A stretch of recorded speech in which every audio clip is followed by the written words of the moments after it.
విపరీతంగా ఎగిరి ఎగిరి ఎగిరి దూరంగా పోతూ ఉంటుంది. పోయి పోయి పోయి ఎంతకి అంటే ఆ రేస్ ఆగడం లేదు. ఇది చాలా దగ్గరకు వచ్చేసేలా ఉంది.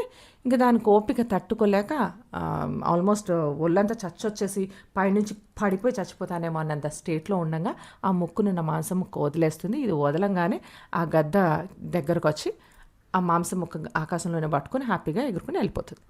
ఈ కాకి బతుకు జీవుడా అనుకుంటూ దగ్గరలో ఉన్న చెట్టు మీద దిగింది. ఇంతవరకు కథ చెప్పిన తర్వాత ఆ రాజవైద్యుడు అడిగారు, అమ్మాయి కథలో నీకు అర్థమైంది ఏంటని తల్లి అని. అనగానే ఆనందిని అనింది, ఆ పిచ్చికాకి అదేదో ఎప్పుడో చేసేసి ఉంటే సుఖపడి ఉండేది.